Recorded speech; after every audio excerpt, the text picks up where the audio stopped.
When a Girl Walks Home Alone at Night was first introduced at the 2014 Sundance Festival, directed by Anna Lily Amirpour, it's seen the first of its kind, blending vampire, western, and horror conventions.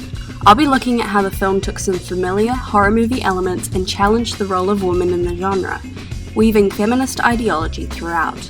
Looking at female monstrosity and using sexuality and perceptual naivety to their advantage, it's hard not to mention the cult classic Jennifer's Body, directed by Karen Kusama.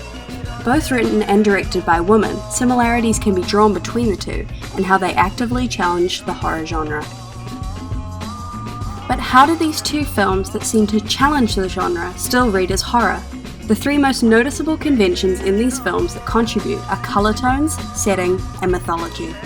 A Girl Walks Home Alone is completely shot in black and white, the colour effectively drained from the film. Shadows provide stark contrast with the heavy makeup on the girl and tattoos on Saeed.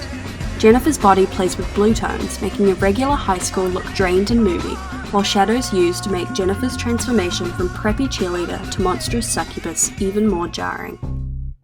Jennifer's Body uses enclosed locations throughout the film to entrap the characters within the world, making Jennifer's bloodlust seem even more inescapable.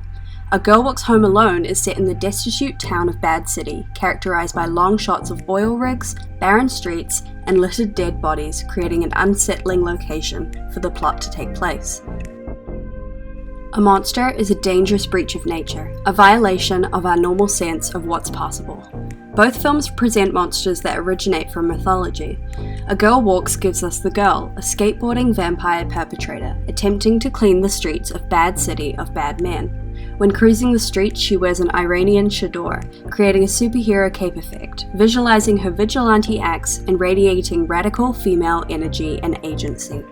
Jennifer is the victim of a demonic sacrifice gone wrong, which turns her into a succubus. However, when well fed, she takes the form of her old self. Both films use the guise of a feminine form using sexuality and implied vulnerability as bridges to their victims. A lot of these films' feminist ideals are written into the plot.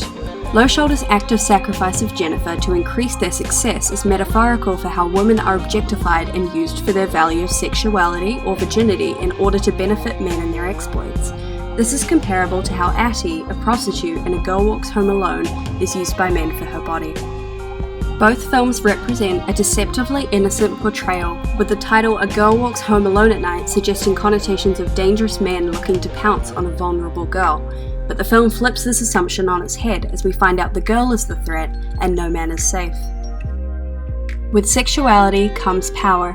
Themes of sexuality are not new to the horror genre, as tropes tell us that the sexually promiscuous women are quick to die, and the final survivor is a virgin. Halloween, Psycho, and The Hills Have Eyes show female characters engaging in sexual activity, with the killer murdering them shortly afterwards. By involving a female monster antagonist that uses their sexuality to expose the male character's flaws, the film reframes female monstrosity as a source of physical power that enables women to combat a culture of gender violence. Female sexuality relating to power rather than shame leading to death challenges the role of women within the horror genre. The girl and Jennifer can be seen as victims of the patriarchy, evening the odds.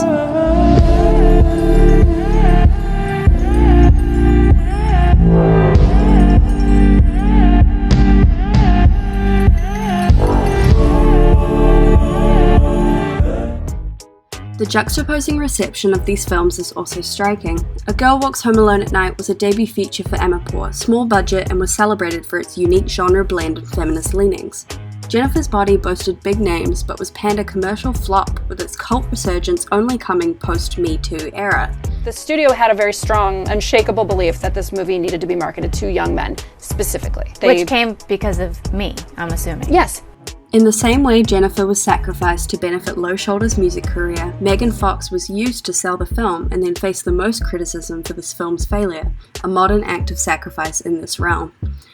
Both films analysed here weave in familiar horror film conventions, but add an element of surprise by challenging the typical role of women in the genre, the outcome resulting in a feminist overtone to both productions that could only be told by women writers and directors. PMS isn't real, Needy. It was invented by the boy-run media to make us seem crazy.